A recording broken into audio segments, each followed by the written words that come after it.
Wellman TV. Bobby Aguilar. Kabanata 806, Kabanata 806, ang Mystic Realm Master ng Halcroan Sect. Nang makita ang misteryosong ekspresyon ni Bobby Aguilar, mas naging curious ang lalaking may bigot. Ano ang nasa isip mo? May pag-aalinlangang tanong ng lalaking may bigot. Tumingin sa kanya si Bobby Aguilar at sinabing, ang Capital City Martial Arts Association ay nakakatakot, mas nakakatakot kaysa sa inaakala ko. Iyon lang. Kailangan pa ba nating kumpirmahin iyon? Umikot ang mata ng lalaking may bigot. Bagaman nakakatakot sila, ang kapangyarihan na magagamit nila ay napakalimitado, umiling si Bobby Aguilar at sinabi.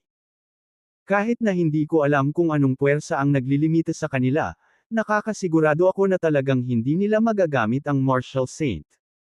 Kung ganoon, ang Capital City Martial Arts Association ay hindi nakakatakot gaya ng inaakala namin. Napakamot sa kanyang baba, ang lalaking may bigot ay nagsabi, ang Capital City Martial Arts Association ay umiral ng napakaraming taon. Tiyak na mayroon silang Martial Saint. Ngunit sa nakalipas na ilang dekada, hindi nila ginagamit ang Martial Saint para sa anumang misyon. Ngumisi si Bobby Aguilar. Oo, kaya kung aatakehin ko ang Capital City Martial Arts Association, talagang hindi na kailangang dumalo ang isang Martial Saint. Atake ang Capital City Martial Arts Association. Nang marinig ito, natigilan ang lalaking may bigot, puno ng takot ang mukha. Subconsciously, umatras siya ng 2 hakbang at bamulong, baliw ka. Kailangan kong layuan ka. Sinulyapan siya ni Bobby Aguilar at sinabing, huwag kang mag-alala, wala akong gagawin sa kanila sa ngayon. Dahil sa kasalukuyang lakas ni Bobby Aguilar, imposibleng atakihin niya ang Capital City Martial Arts Association. Kung tutuusin, umasa siya sa kapangyarihan ng Martial Saint, at kung mawawala ang kapangyarihang iyon, magiging vulnerable pa rin siyang biktima sa harap ng Capital City Martial Arts Association. Ngunit hindi na ito magtatagal. Bulong ni Bobby Aguilar sa loob. Sa kasalukuyan, si Bobby Aguilar ay nasa kanyang huling yugto ng military marquee, ngunit hindi na niya gaanong binibigyang pansin ang ordinaryong peak form military marquises. Tulad ng para sa half-step martial sages sa itaas ng peak form of military marquee, sila ang pinaka-nakakatakot na nilalang. Panoorin mo siyang mabuti, tatawag ako sa telepono, sabi ni Bobby Aguilar.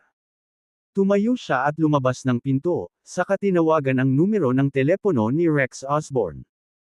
Mabilis na sinagot ang tawag, at si Rex Osborne sa kabilang linya ay magiliw, Bobby Aguilar, bakit mo ako tinawag? Nang hindi nag-aksaya ng isang salita, dumiretso si Bobby Aguilar sa punto, nahanap ko na ang lokasyon ng Mystic Realm kung saan nakakulong si Emily Taylor, ngunit hindi ko ito mabuksan ngayon. Napuno ng pagkabigla ang boses ni Rex Osborne sa kabilang linya, sigurado ka ba? Oo. Tumango si Bobby Aguilar. May paraan ba kayong nasa Halcroan Sect para buksan ang Mystic Realm? Nagmamadaling sinabi ni Rex Osborne, syempre. Ang kasaysayan ng ating Halcroan Sect ay mas malayo pa kaysa sa Capital City Martial Arts Association. Mabuti, magpadala ng isang tao sa lalong madaling panahon, sabi ni Bobby Aguilar. Mabilis na sumang-ayon si Rex Osborne, at pagkatapos ay nagtanong, kailangan mo ba ng karagdagang lakas tao? Hindi na kailangan. Sabi ni Bobby Aguilar. Nangako si Rex Osborne sa kabilang dulo, sige, may ipapadala ako kaagad sa Capital City. Kapag nandoon na, makikipag-ugnayan ako sa iyo. Matapos gumawa ng kumpirmadong ingay si Bobby Aguilar, diretso niyang ibinaba ang telepono. Huminga siya ng malalim, bumulong-bulong sa sarili, sa wakas na abot ko na ang araw na ito. Sa kabilang side. Pagkatapos ibaba ang telepono, tuwang-tuwa si Rex Osborne. Nagmamadaling bumalik sa Mystic Realm, dumiretso siya sa isang kwarto. Sa loob ng kwarto, isang lalaking nakasuot ng itim na robe ang nakaupo ng tuwid at seryoso. Pagpasok, excited na sinabi ni Rex Osborne, Sir, nahanap na ni Bobby Aguilar ang lokasyon ng Mystic Realm kung saan gaganapin si Emily Taylor. Tumangala kay Rex Osborne ang lalaking nakasuot ng itim na damit. Bahagyang pinaikit ang kanyang mga mata, malamig niyang tinanong, talaga? Talagang. Sagot ni Rex Osborne na kinikilig. Nang marinig ito, dahan-daang tumayo ang lalaking nakasuot ng itim na damit. Habang nasa likod ang kanyang mga kamay, bumulong siya, sa wakas, dumating na ang araw. Hanggat makuha natin si Emily Taylor, tiyak na sisikat muli ang Halcroan sect. Malungkot na idinagdag ni Rex Osborne, pagkatapos ng mga paghihirap sa loob ng maraming taon, sa wakas ay narating na natin ngayon. Natahimik sandali ang lalaking nakaitim na damit, at pagkatapos, tumingin siya kay Rex Osborne at sinabing, magpapadala ako ng tao sa capital city para makipag-ugnayan kay Bobby Aguilar. Kasabay nito, tatawag ako ng mga miyembro sa loob ng Pyro, para tambangan sa paligid. Sa sandaling ilabas siya ng tao, agad nilang ilalabas si Emily Taylor sa Pyro. Mabilis na tumango si Rex Osborne at sumang-ayon, okay. Kinabukasan. Si Bobby Aguilar ay nakaupo sa isang pansamantalang silid na naghihintay ng balita ni Rex Osborne. Sa sandaling iyon, si Broderick, na nakahiga sa lupa, ay nagpupumilit na imulat ang kanyang mga mata. Hindi nakaligtas sa pandinig ni Bobby Aguilar ang banayad na tunog. Sok-sok, karapat-dapat sa Earth-rank demonic beast, napakabilis na nagising, walang pakialam na sabi ni Bobby Aguilar. Pinandilatan ni Broderick si Bobby Aguilar, nagngangalit ang kanyang mga ngipin at sinabing, Bobby Aguilar, hindi kita bibitawan. Ngumisi si Bobby Aguilar, isave mo ang iyong enerhiya. Hindi ka makakapantay sa akin. Nagpupumiglas na bumangon, hindi gumagalaw si Broderick sa sahig. Magsinungaling ka dito, at hanggat kumilos si MS Hayward, hindi kita sasaktan, sabi ni Bobby Aguilar na may mahinang ngiti. If you dare hurt MS Hayward, I swear hindi kita bibitawan. Galit na sagot ni Broderick. Sok-sok, medyo matatag ang samahan ninyong dalawa, nanunuyang komento ni Bobby Aguilar. Sisigot pa lang si Broderick, biglang nagring ang phone ni Bobby Aguilar. Kinuha niya ang phone at pumunta sa gilid. Matapos makonekta ang tawag, isang hindi pamilyar na boses ang nagmula sa kabilang dulo. Si Bobby Aguilar ba ito? Malamig na tanong ng tao. Sumasang-ayon na ingay si Bobby Aguilar. Nagpatuloy ang kabilang partido, ako si Kenneth Min mula sa Halcroan sect, at makakarating ako sa Capital City Airport sa loob ng 2 oras. Naiintindihan. Sumang-ayon si Bobby Aguilar sa isang salita at ibinaba ang telepono. Hinawakan ang kanyang baba, bumulong siya, medyo mabilis sila. Pagkatapos tumawag, bumalik si Bobby Aguilar sa silid. Lumuhad siya sa harap ni Broderick at sinabing, huwag kang mag-alala, hindi kita sasaktan. May ilan lang akong itatanong. Ibinaling ni Broderick ang kanyang ulo sa isang tabi na may malamig na singhot. Nagpatuloy si Bobby Aguilar, bilang isang demonic beast, dapat mong malaman kung saan madalas lumalabas ang demonic beasts, di ba? Sabihin mo sa akin ang lokasyon. Gayun din, kailangan ko ng spirit core. Ipinakita ni Broderick ang kanyang mga ngipin na may malamig na tawa, sa tingin mo ba sasabihin ko sa iyo? Nagkibit balikat si Bobby Aguilar, sa bandang huli, sasabihin mo sa akin. Wala akong oras makipag-usap sa iyo ngayon. Magtatanong ako mamaya pagbalik ko. Pagkatapos, nagmamadaling sinabihan ni Bobby Aguilar ang lalaking may bigot ng ilang bagay at tumakbo patungo sa airport. Makalipas ang 2 oras. Nagpadala ng mensahe si Kenneth Min kay Bobby Aguilar, exit 3. Inilagay ang kanyang telepono, tumungo si Bobby Aguilar sa ikatlong labasan. Sa loob ng ilang minuto, isang grupo ng mga pasahero ang lumabas mula sa exit 3. Ipinikit ni Bobby Aguilar ang kanyang mga mata, bumaling ang tingin niya sa isang binata na nakasuot ng itim. Sabay tingin ng binata kay Bobby Aguilar. Kabanata 807, Kabanata 807, Pagpasok sa Capital City Martial Arts Association. Nang magtama ang kanilang mga mata, mabilis na naglakad si Kenneth Min patungo kay Bobby Aguilar. Ikaw si Bobby Aguilar. Tiningnan ni Kenneth Min si Bobby pataas at pababa. Tumango si Bobby, oo. Nang walang anumang salita, nagtanong lang si Kenneth Min, kailan natin sisimulan ang operasyon? Kung mas maaga, mas mabuti, tugon ni Bobby. Para kay Bobby, mahalaga ang bawat segundo. Pagkaraan ng ilang sandali ng katahimikan, sinabi ni Kenneth Min, kami ay kikilos ngayong gabi, ikaw ang mangganguna. Sige, pagsang-ayon kaagad ni Bobby. Pagkatapos, binalak ni Bobby na iuwi si Kenneth Min sa kanyang bahay. Ngunit, umiling si Kenneth Min at sinabing, may kailangan pa akong harapin, makikipag-ugnayan ako sa iyo ngayong gabi. Iniwan ang mga salitang iyon, tumalikod si Kenneth Min at umalis. Sa pagtingin sa umaatres na figure ni Kenneth Min, nag-isip sandali si Bobby, sa katahimik na sumunod sa kanya. Pagsapit ng tanghali, sa wakas ay nakauwi na si Bobby sa kanyang bahay. Ang lalaking may bigot ay nagtanong, paano ito nangyari? Humigop ng tubig si Bobby at ngumisi, fine. May pinadala nga ang Halcroan sect, pero hindi alam kung mabubuksan nila o hindi ang Mystic Realm. Pagkatapos ay sinabi ng lalaking may bigot, bagaman ang Halcroan sect ay hindi kasing lakas ng Capital City Martial Arts Association, ang kanilang pundasyon ay hindi maaaring maliitin. Kinokontrol nila ang maraming lihim na pamamaraan. Sinulyapan ni Bobby ang lalaking may bigot at sinabing, ito rin ang isa sa mga dahilan kung bakit gustong lipulin ng Capital City Martial Arts Association ang Halcroan sect, tama ba?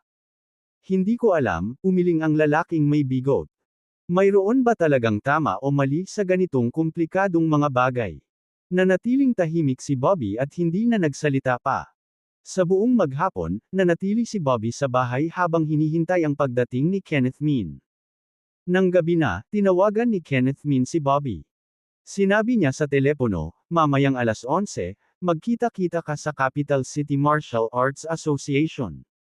Maghanda ka, kailangan mong humanap ng paraan para makapasok tayo. Okay, pagsang-ayon ni Bobby at ibinaba ang telepono. Pagkatapos, kinuha niya ang kanyang cellphone at nag-dial ng numero para kay Emerson Holmes. Ngayong gabi, kailangan kong pumasok sa Capital City Martial Arts Association, at kailangan ko ring magdala ng kaibigan, sabi ni Bobby. Agad na naalarma si Emerson Holmes at napakunot ang noo, Bobby, nabaliw ka na ba? Ang Capital City Martial Arts Association ay binabantayan ng husto, at mayroon kang napaka-espesyal na pagkakakilanlan. Paano kita mapapasok? Figure it out, malamig na sabi ni Bobby. Emerson Holmes, anuman ang mangyari, kailangan mo akong tulungan dito. Dahil, ito ay napakahalaga sa akin. Matapos marinig ang maingat na tono ni Bobby, hindi napigilan ni Emerson Holmes na sumimangot. Pero, kung malalaman ito ni MS Hayward, magiging problema ito, sabi ni Emerson Holmes na nakakunot ang noo. Natahimik sandali si Bobby at pagkatapos ay sinabing, hahanap ako ng paraan para ma-distract si MS Hayward.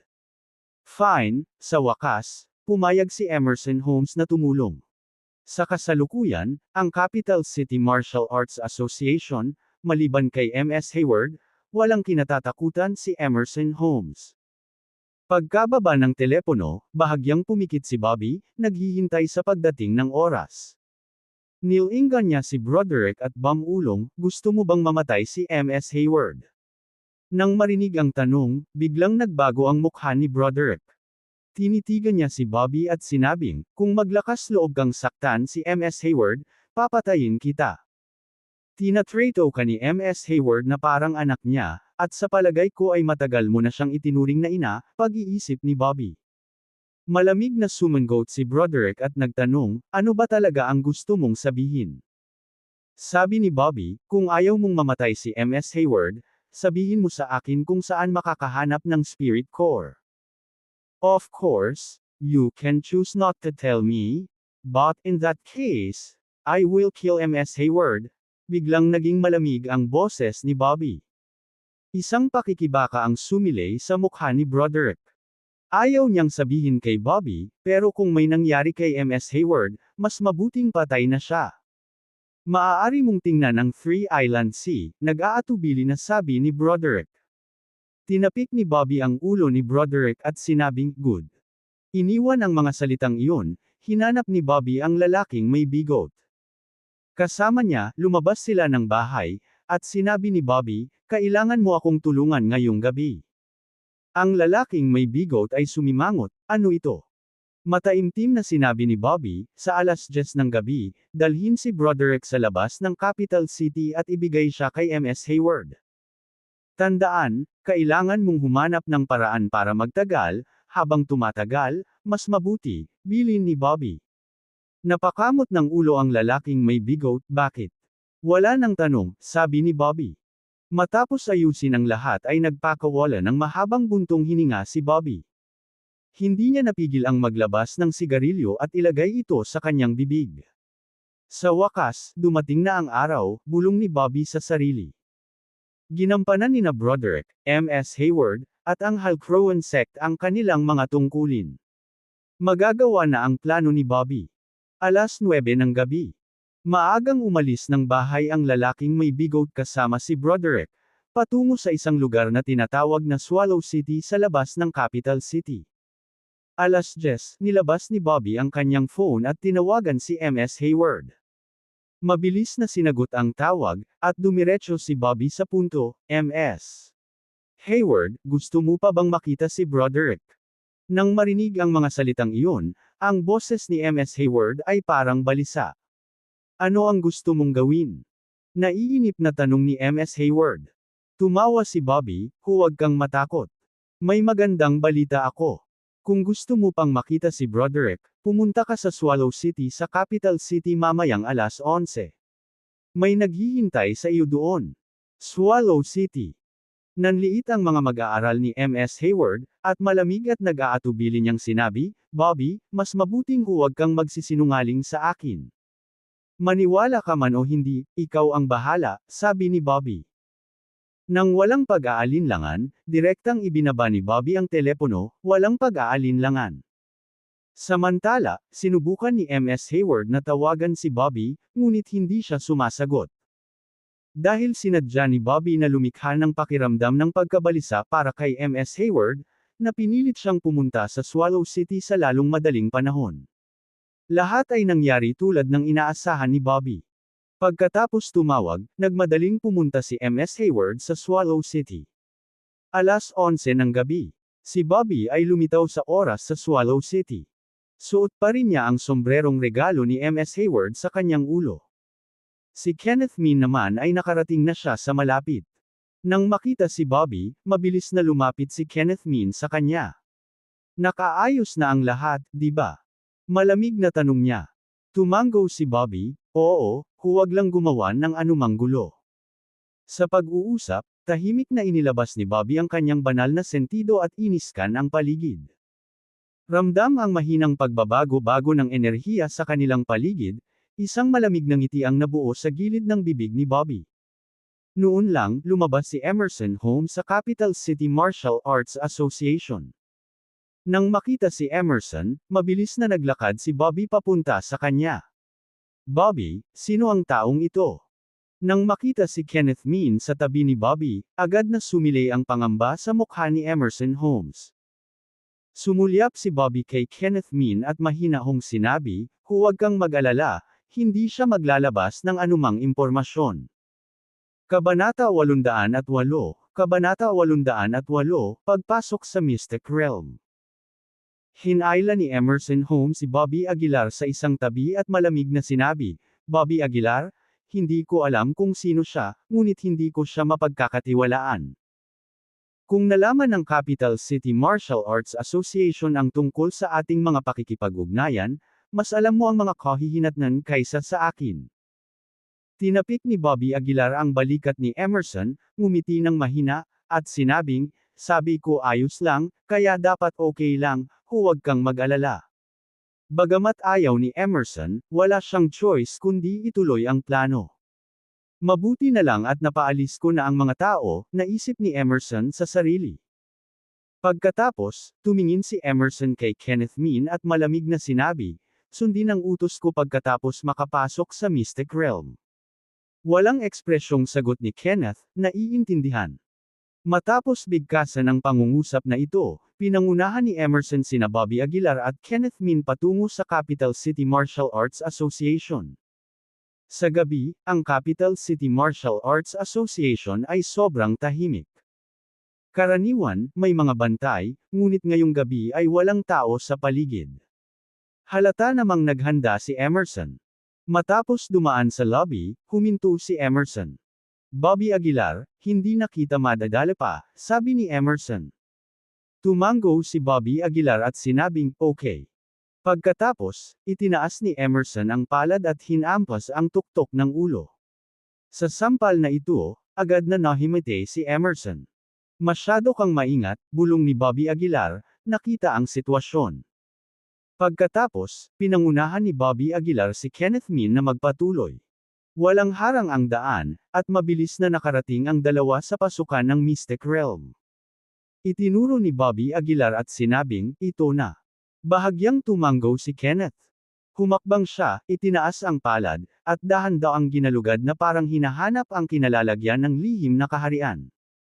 Hindi nagtagal, huminto ang kanyang palad sa isang lugar sa gitna ng hangin. Kaagad, isang pagsabog ng liwanag ang kumislap sa gitna ng kanyang kamay. Pagkatayo sa tabi niya, nagtanong si Bobby Aguilar, naaalala ko na mayroong Prime Secret Realm, na parang pinto. Para mabuksan ito, kailangan mo ng isang bagay tulad ng isang susi o isang password, di ba? Paano mo ito mabubuksan? Napatingin si Kenneth kay Bobby Aguilar at sinabing, hindi mo ba alam na may mga lock Aguilar? Napakamot ng baba si Bobby Aguilar at bumulong, makes sense. Hindi pinansin ni Kenneth si Bobby Aguilar at nagpatuloy, ang liwanag sa kanyang kamay ay lalong lumiliwanag. Ang mga mata ni Bobby Aguilar ay malapit na nanunood sa mga galaw ni Kenneth, sinusubukang malaman kung ano ang magagawa niya mula sa kanyang mga diskarte. Sa sandaling iyon, inabot ni Kenneth ang kanyang kamay, at isang token na naglalabas ng berdeng ilaw ang lumitaw sa kanyang palad. Kinuha ni Kenneth ang Jade Token at hinampas ito sa harapan. Sa isang iglap, kumikinang na mga ilaw sa kanilang harapan. Ang makinang na liwanag ay agad na nagpapaliwanag sa madilim na gabi. Nang lumiwanag ang ilaw, isang pabilog na pasukan ang lumitaw sa kanilang harapan. Nakabukas na, walang emosyong sabi ni Kenneth. Sumulyap si Bobby Aguilar kay Kenneth at sinabing, kaya, ang pagbubukas ng lihim na kaharian na ito ay nakasalalay sa token na nasa iyong kamay, tama ba? Bahagyang kumunat ang noo ni Kenneth at sinabing, is it any of your business? Tumawa si Bobby Aguilar at sinabing, nagtatanong lang ako. Huwag mag-aksaya ng oras, magmadali at iligtas siya, malamig na sabi ni Kenneth. Natural, hindi palalampasan ni Bobby Aguilar ang pagkakataong ito. Itinaas niya ang kanyang paa at matapang na humakbang papasok sa Mystic Realm. Hihintayin kita sa labas, malamig na sabi ni Kenneth. Walang oras si Bobby Aguilar para pakialaman si Kenneth. Inilapat niya ang lahat ng kanyang lakas, ang kanyang buong katawan ay agad na naglaho sa Mystic Realm. Hindi nagtagal, isang ganap na kakaibang eksena ang bumungad kay Bobby Aguilar. Sumugod si Rich Chi sa kanya. Ang paligid ay nag-iwan kay Bobby Aguilar na tulala. Bagamat walang mga skyscraper dito, may mga luntiang bundok at ilog. Hindi tulad ng konkretong gubat ng mundo sa labas, ang lugar na ito ay tila isang tunay na natural na paraiso. Hindi kalayuan ay isang napakagandang Jade Palace. At ang matatayog na matataas na bundok ang pumuno sa pangitain ni Bobby. Kung ikukumpara sa Mystic Realm ng Halcroan Sect, ang Second Secret Realm na ito ay hindi mabilang na mas mahusay. Ito ay tulad ng isang ganap na hiwalay na mundo, habang ang Halcroan Sect's Mystic Realm ay tila isang lihim na base. Ang Capital City Martial Arts Association ay talagang kumokontrol ng maraming mapagkukunan, bulong ni Bobby. Sinubukan ni Bobby na ilabas ang kanyang banal na sentido para hanapin ang figure ni Emily Taylor. Gayunpaman, napakalawak ng lugar na ito, ang paghahanap ng isang tao ay katulad ng paghahanap ng karayom sa isang dayami. Agad na nagsalubong ang mga kilay ni Bobby. Paano ako makakalimutin ng ganoon kadali? Kumunot ang noo ni Bobby. Habang naglalakad siya pasulong, nag-iisip siya ng isang diskarte. Forget it, nandito na ako, might as well explore the Second Secret Realm, naisip ni Bobby sa sarili. Kaya, umalis si Bobby, tinatahak ang mundo ng Second Secret Realm nang may malalaking hakbang. Inilabas niya ang kanyang divine sense, hinahanap ang aura ni Emily. Matapos maglakbay ng ilang milya, kalaunan ay nakakita si Bobby ng mga palatandaan ng buhay. Nakita niya ang isang batang babae na magaling sumayaw sa tabi ng isang ilog sa di kalayuan. Ha! Isang military marquee. Sinubukan ni Bobby na maramdaman ang aura ng babae, para lamang matuklasan na ang mukhang ordinaryong batang babae na ito ay talagang isang military marquee realm cultivator. Mukhang maraming nakatagong eksperto sa secret realm na ito, napakunot ang noo ni Bobby. Saglit siyang nag-isip, saka mabilis na lumapit sa dalaga at tinakpan ang ilong at bibig nito mula sa likuran. Isang malakas na puwersa ang bumalot sa kanya. Nagpumiglas ang dalaga ngunit hindi siya makawala. Manahimik ka, hindi kita sasaktan. Kung hindi ka makikipagtulungan, kukunin ko ang buhay mo, malamig na boses ni Bobby ang umalangaw-ngaw sa kanyang tainga. Desperadong ipinikit ng dalaga ang kanyang mga mata, puno ng gulat ang kanyang tingin. Dahan-dahan siyang binitawan ni Bobby, at pagkatapos lamang matiyak na hindi siya sisigaw ay binitawan siya nito. Huwag kang mag-alala, may ilang tanong lang ako sa iyo, malamig na sabi ni Bobby. Nangingilid ang luha sa malalaking mata ng dalaga, halatang takot. Nagulat ito kay Bobby. Alam niya na sa labas ng mundo, ang isang military marquee ay isang kilalang figure. Paano siya naging napakarupok? Hindi kaya sa second secret realm na ito, ang isang military marquee ay hindi gaanong. Napaisip si Bobby sa kanyang puso. Sa oras na ito, napuno na ng mga luha ang mga mata ng dalaga, na naging dahilan ng pagkaawa niya. Pero hindi si Bobby ang tipong naaawa sa mga babae. Malamig na tanong niya, sabihin mo sa akin, nasaan ang mga miyembro ng Capital City Martial Arts Association? At saan gaganapin si Emily Taylor? Bahagyang nagsalubong ang mesla ng mga kilay ng dalaga habang sumagot, ang pinag-uusapan mo ba ay ang babaeng nakagapos ng tanikala? Nang marinig iyon, biglang lumiit ang mga estudyante ni Bobby. Oo. Sabihin mo sa akin kung nasaan siya ngayon. Hinawakan ni Bobby ang braso ng dalaga. Ang batang babae ay nag-aalalang sinabi, siya ay nakakulong sa Heavenly Mystery Cliff. Heavenly Mystery Cliff. Dalhin mo ako doon, nagmamadaling tumayo si Bobby at nagutos. Ngunit mahinang bamulong ang dalaga, may mga armadong gwardya doon, at hindi nila hahayaang makalapit ang sinuman. Wala akong pakialam kung may mga bantay o wala. Dalhin mo ako dyan ngayon. Galit na sigaw ni Bobby. Paano nang ahas ang dalaga na suwayan ang utos ni Bobby? Nakayuko lang siya ng may kaba at sinabing, sige, ihahatid kita roon. Kaya, kasama ang batang babae na nangunguna sa daan, sumunod si Bobby sa likuran, patungo sa Heavenly Mystery Cliff. Kabanata 809, Kabanata 809, Pagliligtas kay Emily Taylor. Isa. Ang ikalawang lihim na kaharian ay malawak, na puno ng matataas na bundok sa lahat ng dako. Sa gitna ng kaharian ay maraming bahay. Ang mga kabundukan dito ay mas maringal. Walang mataong aktibidad tulad ng sa labas ng mundo, ngunit sa halip ay isang pakiramdam ng pagkawasak. Gayunpaman, ang masaganang chi dito ay nagpaginhawa sa mga tao. Pagdating dito, huminto ang dalaga sa kanyang kinatatayuan. Hindi na ako makakapatuloy pa, sabi ng dalaga. Itinuro niya ang isang malaking bundok sa hindi kalayuan, at sinabing, iyan ang Heavenly Mystery Cliff. Sinundan ni Bobby Aguilar ang direksyon ng daliri ng babae, at talagang nakakita siya ng matayog na bundok na umabot sa mga ulap. Matamang nakatingin, nakita niya ang hindi mabilang na mga tao na nagbabantay sa tuktok ng bundok.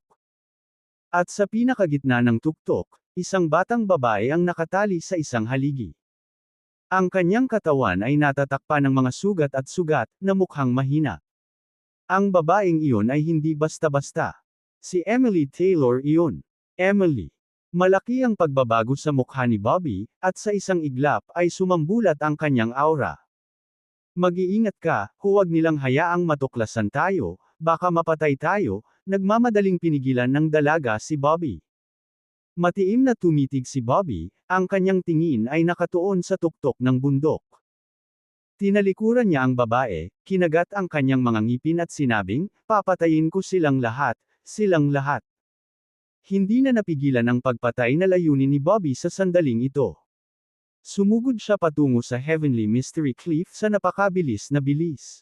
Mabilis na napansin ng maraming gwardya sa Heavenly Mystery Cliff ang paglapit ni Bobby. Lahat sila ay nasa peak form of military marquee realm, at ang kanilang lakas ay hindi maisip. Pagharap sa biglaang pagdating ni Bobby, pumasok agad sila sa isang defensive state. Tumigil ka, sino ka? Pa! Bago pa niya matapos ang pagsasalita, nabasag ang ulo niya ng isang gintong kamao mula kay Bobby. Isang malaking labanan ang malapit ng sumiklab. Ang maraming bantay ng military marquee ay naglunsad ng kanilang mga pag-atake kay Bobby. Gayunpaman, sa kapangyarihan ng Martial Saint sa ilalim ng kanyang kontrol, hindi sila natakot ni Bobby. Siya ay naligo sa ginintuang liwanag, tulad ng isang walang kapantay na war god, at ang kanyang mga galaw ay mabisyo. Bawat suntok na ibinabato niya ay pumutok agad sa ulo ng isang tao. Tila nabaliw si Bobby sa isang walang sawang bloodlust. Sa loob lamang ng 10 minuto, dumaloy ang isang ilog ng dugo sa Heavenly Mystery Cliff, at nagkalat ang mga katawan sa lupa. Saglit na walang nang ahas na lumapit kay Bobby. Pinandilatan sila ni Bobby at sumigaw, "Lahat kayo, lumayo kayo sa akin." Isang nakakabinging dagandong ang pumipigil sa kanilang lahat. Humakbang pasulong si Bobby, diretsyong lumapit kay Emily Taylor. Pilit na idilat ni Emily ang kanyang mga mata at tumingin sa may bahid ng dugo na si Bobby. Gumalaw ang kanyang mga labi habang mahinang bamulong, "Bobby, napakasaya na makita kang muli." Parang pinuputol ng kutsilyo ang puso ni Bobby. Kinagat niya ang kanyang mga ngipin at sinabing, "Kung kinakailangan, ilalabas na kita rito ngayon." Kasabay nito, ang kanyang mga kamao ay umalangaw sa kapangyarihang makabasag ng lupa. Nakakatakot ang ganitong uri ng kapangyarihan. Boom! Sa sumunod na sandali, tumama ang kamao ni Bobby sa matayog na haligi. Gayunpaman, ang haligi ay napakatigas at hindi natinag. Hindi sumuko si Bobby. Siya ay umungal sa galit, hinampas ang haligi ng sunod-sunod. Bitek! Sa sandaling iyon, gumawa ng malutong na tunog ang haligi. Ang mga tipak ng mga labi ay nahulog mula sa itaas. Lahat ng nakakita nito ay kinilabutan. Kung magpapatuloy ito, baka sirain talaga niya ang haligi. Bitek! Isa pang suntok. Nagumbok ang mga ugat ni Bobby, at para siyang baliw. Ang ginintuang liwanag ay nagpapaliwanag sa langit at lupa, at ang kanyang nakatatakot na kapangyarihan ay bumuhos. Sa ilalim ng suntok na ito, bumagsak ang haligi sa isang putok. Natigilan ang lahat sa tanawing ito. Nabasag na talaga ni Bobby ang haligi. Sa sandaling iyon, nahulog si Emily mula sa haligi. Hinawakan ni Bobby si Emily sa kanyang mga bisig, na nasasaktan habang sinasabi, "Emily, ihahatid na kita ngayon." Halos hindi ibuka ni Emily ang kanyang bibig, may gustong sabihin ngunit tila nawalan ng lakas. Hinawakan ni Bobby si Emily, nanginginig ang boses, "Emily, huwag kang magsalita ng kahit ano ngayon. Hintayin natin na makaalis tayo dito at mag-usap tayo mamaya." Pagkatapos, hinawakan ni Bobby si Emily at tumalikod na para umalis. "Tumigil ka dyan." May nagtangkang pigilan si Bobby, pero agad na nabasag ang ulo niya sa suntok ni Bobby. Gumalaw siya sa hindi kapani-paniwalang bilis, desperadong patungo sa exit. Sa pagkakataong iyon ay biglang napatingin si Bobby sa dalagang gumabay sa kanya dito. Walang pag-aalinlangan, inabot niya ito at hinawakan ang kamay niya. "Sasama ka sa akin," malamig na sabi ni Bobby. Bago pa siya makasagot ay tumakbo na si Bobby palayo. Sinama niya ito dahil gusto niyang matuto patungkol sa pangalawang lihim na kaharian sa pamamagitan niya. Ang mga tao sa paligid nila ay sumigaw, si Emily Taylor ay kinuha. Ang lamig ng mukha ni Bobby, at ang bilis niya. Alam niya sa kanyang puso na sa pangalawang lihim na kaharian na ito, dapat mayroong mga nakatagong nangungunang eksperto, at maaaring maging isang military marquee. Kung siya ay nahuli, talagang walang pagkakataong makatakas. Si Bobby ay palapit ng palapit sa labasan, 10 kilometro, 8 kilometro, 5 kilometro. Maya-maya, ilang daang metro na lang ang layo ni Bobby sa labasan. Siya gritted kanyang ngipin, cradled Emily sa kanyang mga braso, at dash patungo sa exit sa napakabilis na bilis. Kabanata 810, Kabanata 810, Pagtakas sa ikalawang lihim na kaharian. Ang bilis ni Bobby Aguilar ay napakabilis. Napakagatlabi ang kanyang mga ngipin, ginamit niya ang kanyang buong lakas upang sumugod patungo sa labasan. Habang papalapit siya sa labasan, mas lalong naguguluhan si Bobby Aguilar. Iyon ay dahil napakaraming hindi inaasahang bagay ang nangyari kay Bobby Aguilar sa kanyang paraan upang iligtas si Emily Taylor. Kumikislap pa rin ng liwanag ang labasan, at biglang naramdaman ni Bobby Aguilar ang napakalakas na puwersa na papalapit mula sa likuran. Ito ay masama. Si Bobby Aguilar ay may masamang pakiramdam at agad na pinabilis ang kanyang bilis, sprintong patungo sa exit. Buzz! Kasabay ng ingay, ang tunog ay umalingaw-ngaw sa mga tainga ni Bobby Aguilar. Sa wakas ay sumugod ang figure ni Bobby Aguilar. Agad na nawala ang hininga mula sa likuran, habang si Bobby Aguilar ay nakatayo sa gilid ng exit, humihingal. Hinagis niya sa gilid ang dalaga. Pagkatapos, tumingin si Bobby Aguilar kay Emily Taylor sa kanyang mga bisig, walang tigil na tumulo ang mga luha sa kanyang mukha. Emily, sa wakas ay nailigtas kita. Sa sandaling ito, tumulo ang mga luha ni Bobby Aguilar sa kanyang mukha, hindi mapigilan ang pag-iyak. Lumuhad siya sa lupa, hinawakan ng mahigpit si Emily Taylor, habang ang lahat ng kanyang emosyon ay sumabog sa sandaling ito. Bobby, iniunat ni Emily Taylor ang kanyang daliri, na parang spring onion, at marahang hinawakan ang mukha ni Bobby Aguilar. Hinawakan ni Bobby Aguilar ang kamay ni Emily Taylor at sinabi sa nanginginig na boses, "Emily, magiging maayos din ang lahat, kukunin na kita ngayon." Isang malabong ngiti ang lumitaw sa mukha ni Emily Taylor. Inabot niya ang nanginginig niyang mga kamay, na parang sinusubukang haplosan ang ulo ni Bobby Aguilar. Gayunpaman, ang matinding sakit ay naging dahilan ng paglayo ng kamay ni Emily. Emily. Nakita ito ni Bobby Aguilar at nakaramdam ng matinding kirot sa puso. Sa sandaling ito, ang kanyang pagkamuhi para sa Capital City Martial Arts Association ay umabot sa sukdulan nito. Capital City Martial Arts Association, ang sakit na tiniis ni Emily, babayaran kita ng 100 beses. Kumalat ang dagandong ni Bobby Aguilar sa buong Capital City Martial Arts Association. Malamig na sabi ni Kenneth Min sa gilid, dapat na muna tayong umalis sa lugar na ito. Napatingin si Bobby Aguilar kay Kenneth Min. Huminga siya ng malalim, binuhat si Emily Taylor, at humakbang patungo sa exit. Sumama ka sa akin. Malamig na tiningnan ni Bobby Aguilar ang babaeng inilabas niya mula sa Second Secret Realm.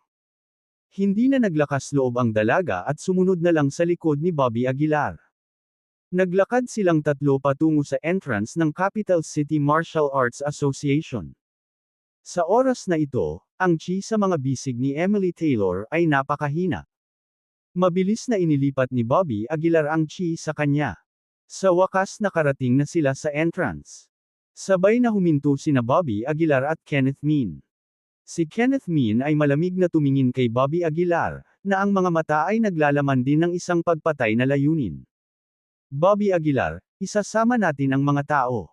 Malamig na sabi ni Kenneth Min. Pinaikit ni Bobby Aguilar ang kanyang mga mata at sinabing, tulad ng inaasahan, ang Halcrowan sect ay hindi mapagkakatiwalaan. Napangisi si Kenneth Min, ngayon mo lang napagtanto. Huli na. Huli na. Ang lamig ng mukha ni Bobby Aguilar. Sa tingin mo hindi ko alam ang taksil mong tukana. Hayaang lumabas ang mga nagtatago sa anino. Malamig na sabi ni Bobby Aguilar. Tumaas ang isang kilay ni Kenneth Min at tumawa ng malakas, fine. Habang bumababa ang kanyang boses, maraming figure ang lumabas mula sa mga anino. Ang mga taong ito ay nasa peak form of military marquee realm, at kabilang sa kanila ang isang mas makapangyarihang pag-iral. Kahit si Bobby Aguilar ay hindi makita ang kanyang lakas. At ang taong ito ang pinuno ng operasyong ito. Half-step martial sage. Tila nahulaan ni Bobby Aguilar ang kanyang cultivation level. Sa puntong ito, isang half-step martial sage lamang ang maaaring manatiling hindi natukoy ni Bobby Aguilar. Elder Hill. Lumapit si Kenneth Min at binati siya. Ibinaling ng lalaking kilala bilang Elder Hill si Bobby Aguilar. Walang pakialam niyang sinabi, Bobby Aguilar, ang Halcroan sect natin ay palaging may mataas na pag-asa para sa iyo, gayon din kay Emily Taylor. Alam ko ang tungkol sa nararamdaman mo para kay Emily, kaya bakit hindi iwan si Pyro sa akin at sa halip ay pumunta sa Halcroan sect? Ngumisi si Bobby, bullshit, sa tingin mo ba talaga posible iyon? Hindi nagalit si Elder Hill. Sa halip, ngumiti lang siya habang nasa likod ang kanyang mga kamay at sinabing, Bobby, sa tingin mo may iba ka pang pagpipilian. Mula sa isang tabi, malamig na sinabi ni Kenneth Min, ito ang isa sa aming mga elder ng Halcroan sect, Barrett Hill. Dapat kang magpasalamat sa kanyang imbitasyon. Malamig na tinitigan ni Bobby si Barrett at Munition, hindi ako mapipigilan ng isang kalahating hakbang na martial sage na tulad mo. Habang nagsasalita ay sumabog ang aura ni Bobby. Karaniwan, walang kapangyarihan si Bobby laban sa isang kalahating hakbang na martial sage. Ngunit ngayon, na puno ng kapangyarihan ng martial saint, hindi siya natatakot sa anumang kalahating hakbang na martial sage. Naramdaman ang aura ni Bobby, bahagyang nagbago ang ekspresyon ni Barrett. Hindi niya napigil ang mapabuntong hininga, Bobby, ikaw talaga ay isang talentadong individual. Mahirap talaga para sa akin na patayin ka. Pero kung mananatiling matigas ang ulo mo, wala akong choice kundi patayin ka. Nakakabaliw ang kalokohan mo. Wala akong oras na sayangin ang daldal mo. Malamig na saway ni Bobby. Hindi na nagsalita si Barrett, ngunit sa halip, may mga punto ng liwanag na lumitaw sa kanyang palad, na gumiling kay Bobby. Malamig ang mukha ni Bobby, at ang kanyang tugon ay isang walang katulad na mabangis na gintong kamao. Ang lakas ng kamao ay sumabog sa isang iglap, at ang liwanag na nakalap ni Barrett ay tuluyang nabasag. Dong, dong, dong. Sa ilalim ng napakalaking kapangyarihang ito, napilitang umatras si Barrett ng ilang hakbang. Bakas sa mukha niya ang pagkagulat. Paano ito posible? Mahinang bulong ni Barrett. Kahit na mayroon siyang kapangyarihan ng martial saint, hindi siya dapat maging kapareha ko. Elder Hill, hindi tayo maaaring mag-aksaya ng maraming oras, paalala ni Kenneth Min sa gilid. Tumango si Barrett. Nanginginig ang kanyang palad, at ang mga tanikala na kumikinang na may gininto ang ningning ay lumitaw sa harap ng lahat. Bobby Aguilar, kung hindi kita mapapatay ngayon, babawiin na lang kita at haharapin kita ng dahan-dahan. Malamig na sabi ni Barrett. Nang hindi naghintay ng tugon, mabilis na nanginag ang pulso ni Barrett, at ang kadena ay agad na dumurog kay Bobby. Kasabay ng pagkislap ng liwanag, agad na ginapos ng kadena si Bobby. Isang matinding puwersa ang bumalot sa katawan ni Bobby. Ang kapangyarihang ito ay tila lumakas at lumakas, halos madurog ang mga buto ni Bobby. Bobby, ang chain na ito ay isang divine artifact ng divine rank, kahit na sa iyong pambihirang kakayahan, hindi ka makakatakas. Malamig na sabi ni Barrett. Pagkatapos ay tumingin si Barrett kay Kenneth at sa iba pa at pinagalitan, go, take him away. Tumango si Kenneth at agad na naglakad papunta kay Bobby. Sa sandaling ito, mabilis na pumuputok ang aura ni Bobby, at ang mga tunog ng alitan sa pagitan ng kanyang laman at ng kadena ay naglalabas ng sunod-sunod na malulutong na ingay. Walang kwenta, hindi mapigil ang mapangiti ni Barrett. Sa ilalim ng chain na ito, kahit na mayroon kang hindi ka pani-paniwalang mga kakayahan, walang paraan. Paano ito posible? Bago pa matapos si Barrett, umungal si Bobby, at ang gintong liwanag ay bumungad sa kanyang katawan. Naputol agad ang mga tanikala na nakagapos sa kanya. Kung sino man ang maglakas loob na hamarang sa akin ngayon, papatayin ko sila. Isang nagyayelong mamamatay tao na espiritu ang lumabas sa katawan ni Bobby. Sa ilalim ng mamamatay tao na espiritong ito, ang lahat ay hindi maiwasang manginig.